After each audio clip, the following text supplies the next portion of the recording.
Đây, giọt này mập nè. Ủa? Giọt này chắc 4 tè.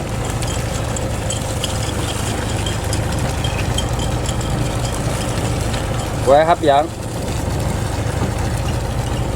Chúc mừng anh em Quảng Ngãi trúng đậm.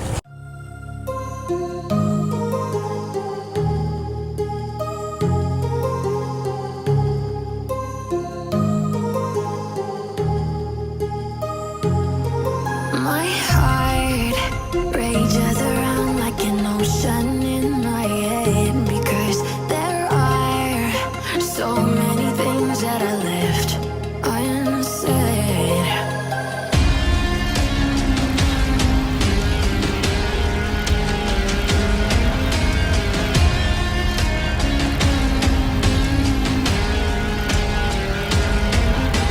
I can almost feel you walking in the distance, but I know that it's not reality.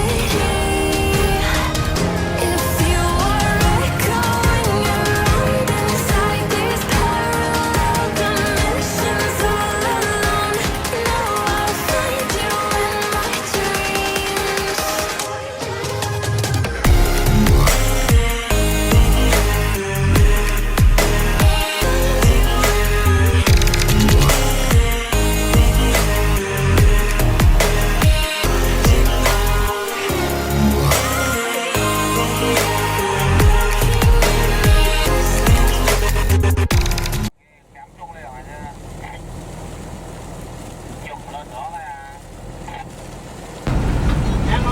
Đồ lường kéo quá nhiều ganh phao nè anh em. Tàu kéo ganh phao thôi. Ganh bù hết 2 tấm lưới luôn.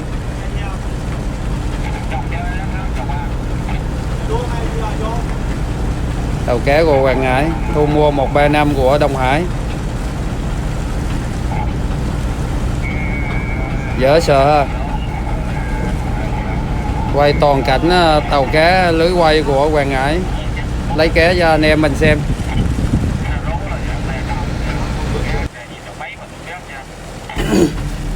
Anh em nào đi biển làm nghề lưới quay thì thấy cảnh này là biết cái lượng cá ở trong lưới ha. Hoài 30 tấn. Nục không nha anh em, nục suông móc.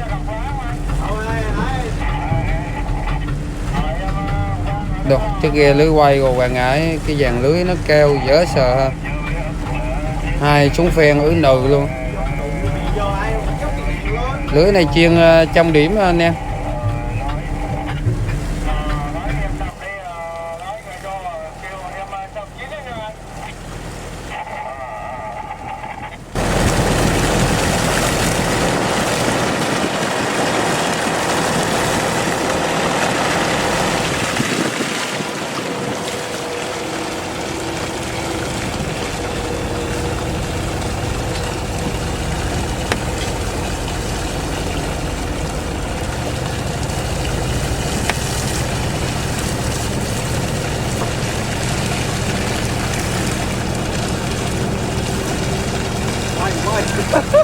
Im giữ giữ ghi đó, đừng có bị lái bị cua thời gian mặt công. Wow, ganh đầu luôn trời. Bơ múc luôn.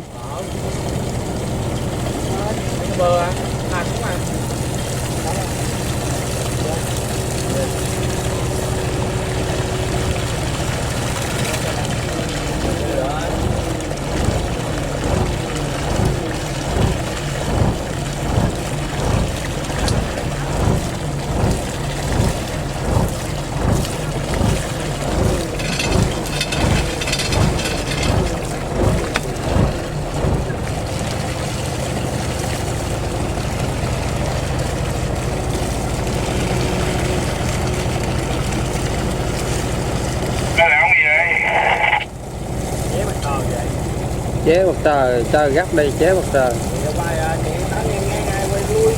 Chạy ngang trượt mũi đó, gần mũi. Vậy đó. Thì vậy từ vậy. À, giờ eo tới con gấp lên sôi mất. Coi đâu thấy đâu.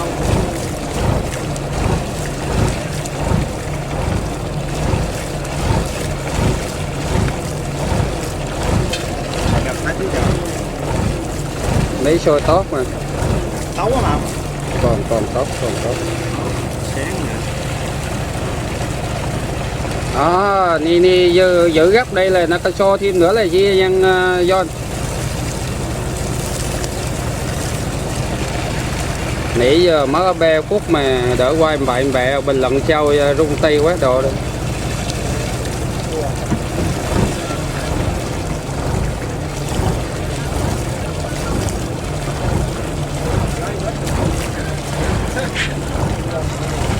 Xuồng này nó lấy ông 10 cái đầy ké đây đang hết không trời. Xuồng này chở 60 tấn 50 tấn rồi vậy. Nguồn này chở nhiều 100 tấn chở không hết. Xuồng này nó chở cầu là gần cả 100 tấn nè. Xuồng 21 mét mà là rộng bành chành nó rơm ra. Rộng không lắm vậy, không thấy một cung rồi đó. Qua tớm mà đừng biết nữa, nói xuống nhiều đó, rồi cản để khiêu đẻo á. Thay lưng mà, nói xuống nói đây lòng lẻo rồi đây.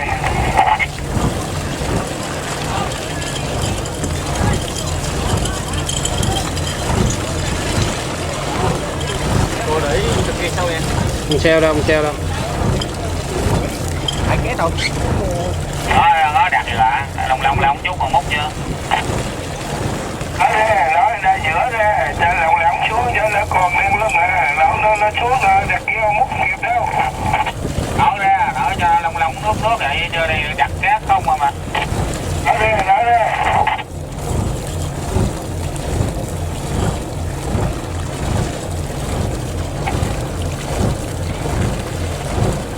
Cặp rồi, chiến chậm rồi, còn quýnh đâu không? Đó, mày cái gì tới gì luôn vậy? Nói lòng nghe đại để đặt múc kịp đâu. Đậu Nói ra nhiều quá, cho nên lỏng xuống.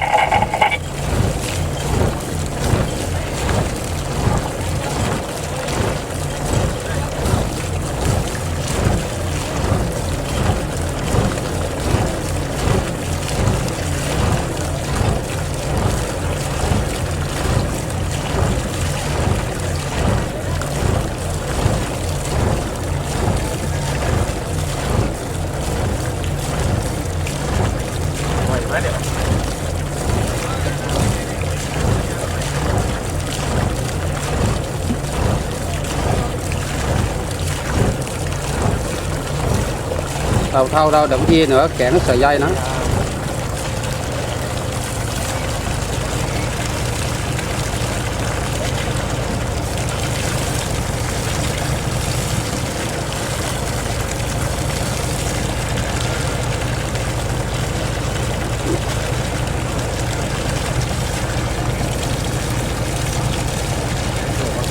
Tóc bơi, tóc bơi.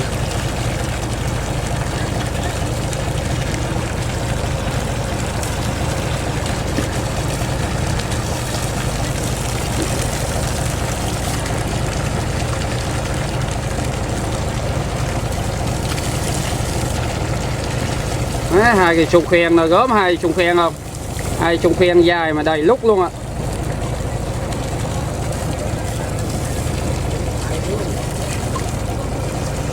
Wow, cái đồng lưới của nó giờ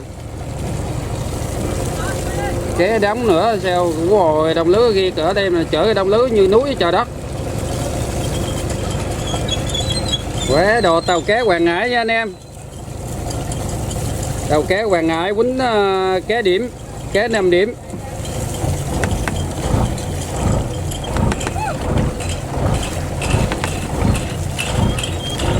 Tàu cá Hoàng Ngãi là chuyên gia quýnh cá điểm nha anh em. Bữa nay mấy anh em mình đi khai thác tới cái vùng cá điểm của Hoàng Ngãi nha. Mấy bữa mình quay cho anh em mình xem ở những cái vùng cá điểm khác. Bữa nay là dùng cá điểm ở đây là dùng chuyên anh em Hoàng Ngãi là canh me. nên mình tới khai thác tại khu vực của anh em Quảng Ngãi. Cái điểm Quảng Ngãi chứ không phải là của tỉnh Quảng Ngãi nha anh em. Điểm đây là điểm của mấy anh em lưới quay Quảng Ngãi hay canh điểm, chứ không phải là của tỉnh Quảng Ngãi nha. Tàu cá thì của Quảng Ngãi, còn điểm cá là giữa Biển Đông nha.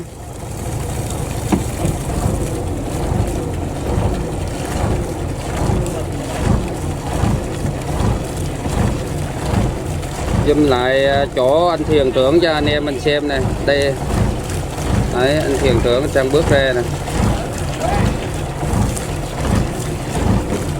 Thuyền trưởng còn tương đối trẻ và đẹp trai ha. Đấy, thuyền trưởng còn zin nè.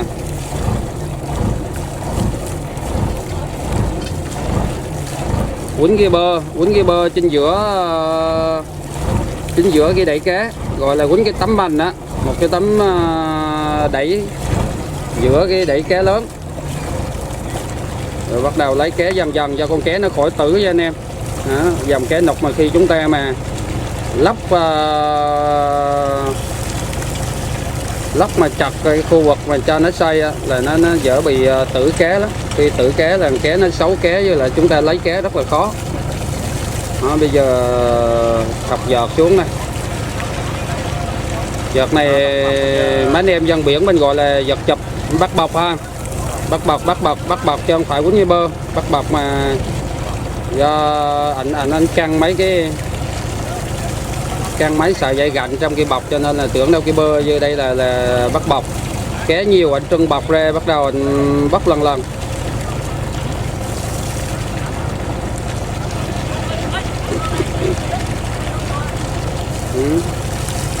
Ba bốn anh em ở dưới. Một cái bọc cá này là không biết mấy tấn hết, còn một cái đẩy viên luôn.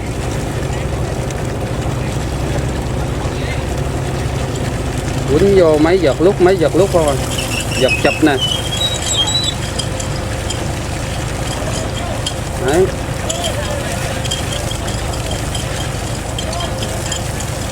Giọt này chắc tầm hơn 3 tạ.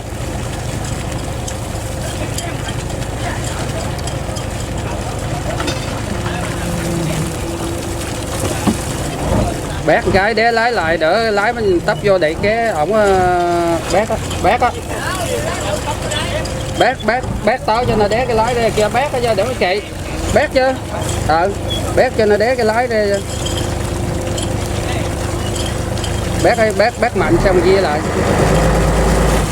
Rồi đó, bắt đầu dê lái máy cậy. Dê trẻ lái vô chưa? Trẻ. Đúng rồi.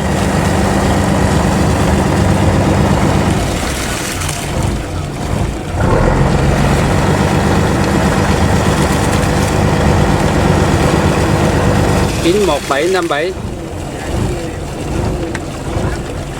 Thu mua là của Đông Hải Ninh Thuận 91235.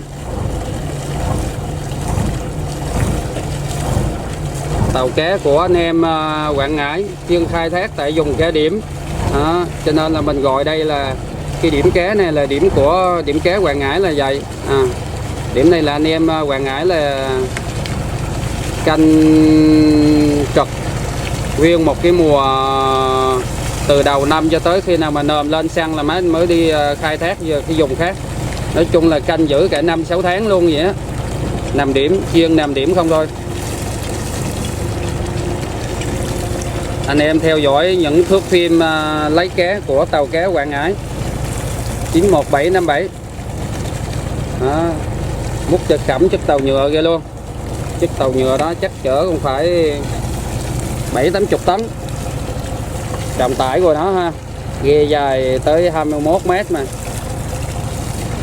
Tàu nhựa. Còn một chiếc thu mua của Quảng Ngãi thì chuyên trong đen. Nhất đó cũng là thu mua cá luôn, nhưng mà chắc là nó chở không có hết, cho nên là trước tiên là bán với chiếc thu mua của Đông Hải 91235. Còn ghe thu mua nhà thì cho giữ sợi dây gạnh cho nó ngay lái. Đây, giọt này mập nè. Ủa? Giọt này chắc 4 tạ.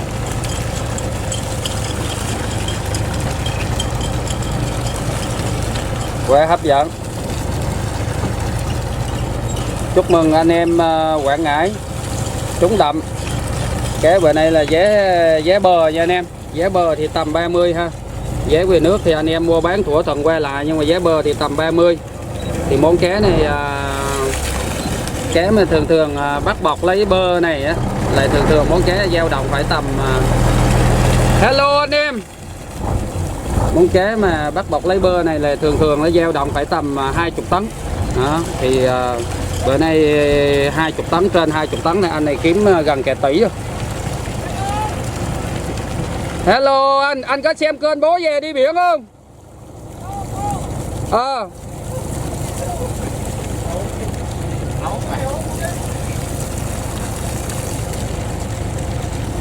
Đó, nếu mà món cá này 30 tấn là ghe đánh bắt 91757 của Quảng Ngãi, thu về gần cả tỷ bạc.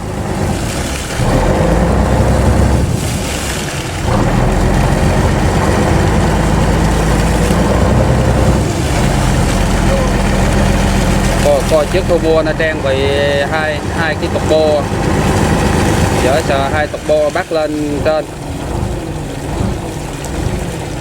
Như hai cái đó là hai cái lỗ gió chứ không phải hai cái đường turbo ha. Hai turbo mà gắn cái hướng vậy là nó bắt nước chiều gì nói. Hai lỗ hút gió.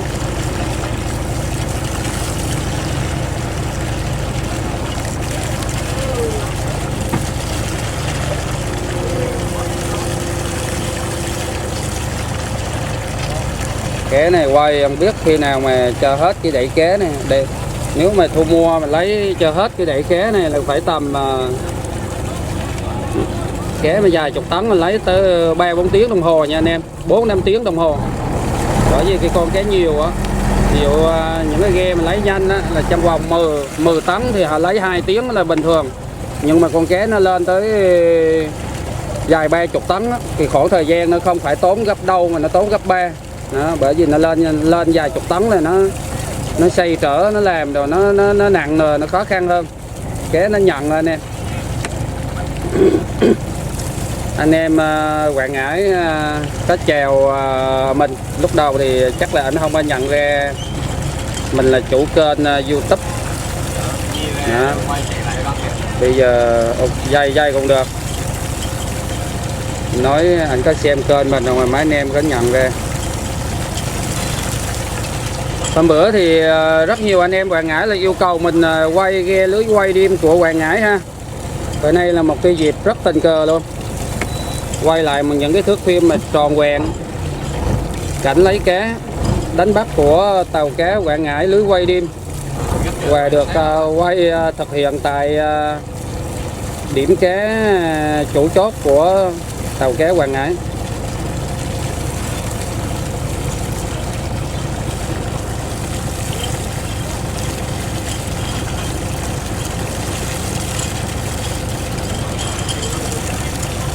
Quá hấp dẫn luôn, 4 anh trúng thúng giữ gạnh bắt bọc. Còn là những anh em mình trên tàu là tiến hành đông cá. Cái này anh múc lên giọt nào anh đông cây chứ không phải là anh xẻ như là cái hình thức cách thu mua bên mình. Vô bờ là có người nhà cân. Đây là khay anh bán trực tiếp luôn, trực tiếp khay luôn, cho nên là đông nó rất là lâu. Đây quay chiếc thu mua của tàu cá lưới quay đêm của Quảng Ngãi luôn anh em xem. Giữ sợi dây gành, trang bị một cái dàn bóng còn hấp dẫn này đỡ trong đèn. Thu mua trang bị hầm bọng bài bán. Lượng cá nhiều đây anh giữ thu mua lại.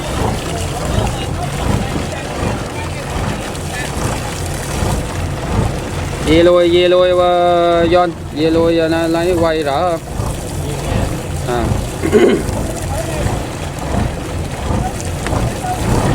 Những thước phim quá đẹp luôn.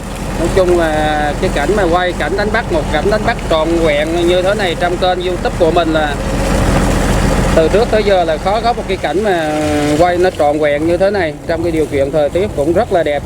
Đó. Mình cũng quay rất là nhiều những cái thước phim về đánh bắt lấy ké cho anh em mình xem, nhưng mà đây còn là những thước phim mà trong cái điều kiện trời lượng rất là khó quay, phải giữ thăng bằng và chỉnh chu máy quay rất là kỹ mới quay được những thước phim như vậy.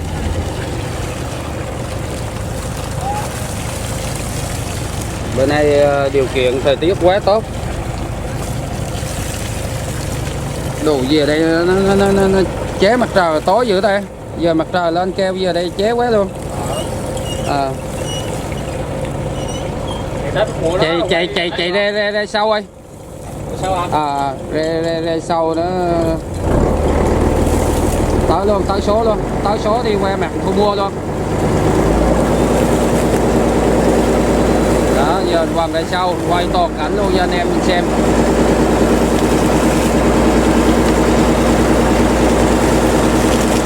Chậm thôi John, chậm quay ghe luôn, quay toàn cảnh ghe thu mua luôn.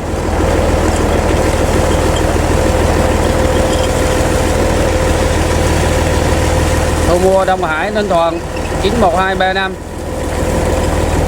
Tàu này là tàu nhựa composite đóng theo khung 21 m.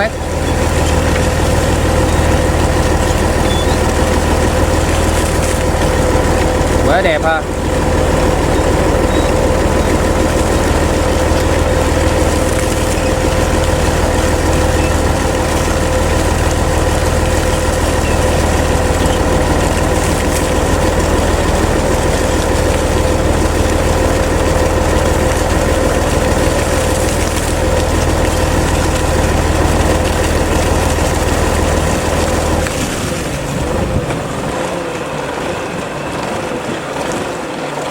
Đó, lại phía bên góc này là nó khỏi bị ché mặt trời, quay bao đẹp luôn cho anh em. Vậy.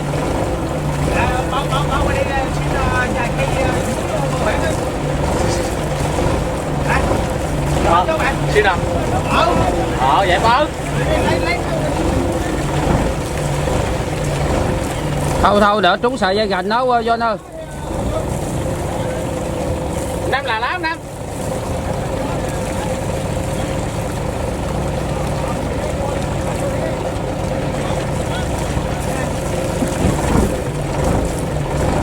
Hello anh em.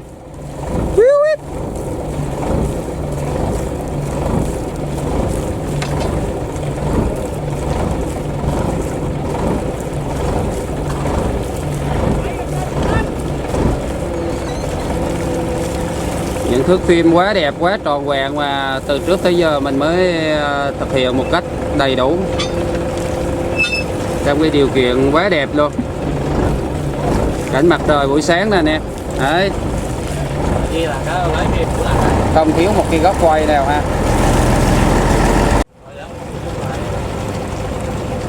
Thôi đừng có tới lui nữa anh em. Dây y bay à.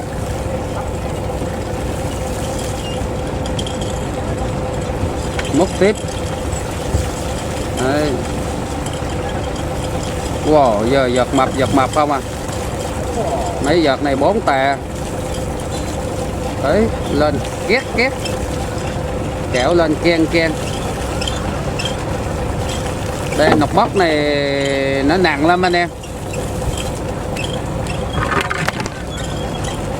Thằng John với lại thằng cò so hờ bờ khóc. Giờ hai đứa nó bỏ thúng đi qua ghe đánh bắt của Hoàng Ngãi để xin một ít cá để lấy lọc nha anh em.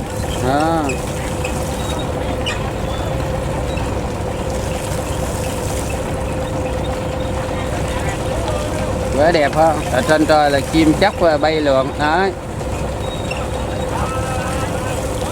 Quá đẹp luôn. Trời thời tiết bữa nay là cũng gió phiêu cho nên là âm thanh mình nói ở trong video chắc là nó rất là tốt để cho anh em nghe.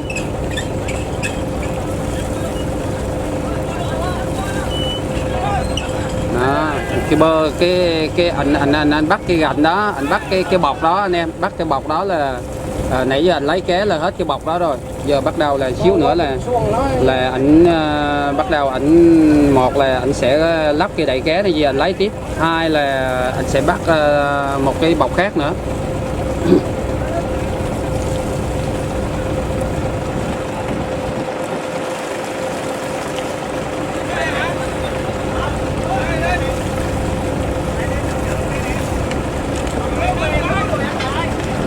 Gì luôn anh em. Tao bác mạnh cái xem gì. Gì vậy nào Phước gặp quay sao? Tao bác mạnh cái đi.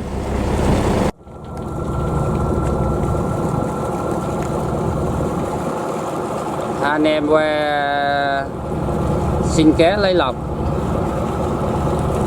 rồi soi John hờ bờ khắp đồ hàng sinh viên theo luôn rồi nha.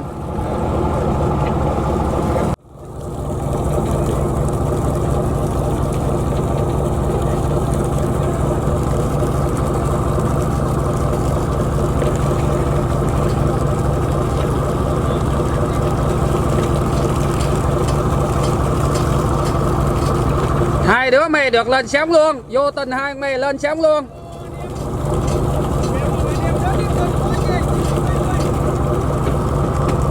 Rồi sao hờ bờ khắp qua thằng cờ sao y hôn. Hello. Em có coi kênh bố về đi biển không?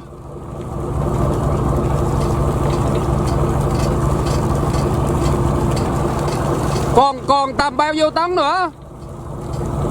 Còn bao nhiêu tấn nữa? 20 tấn nữa hả? Dạ nãy giờ đông cỡ cho 5-7 tấn vậy.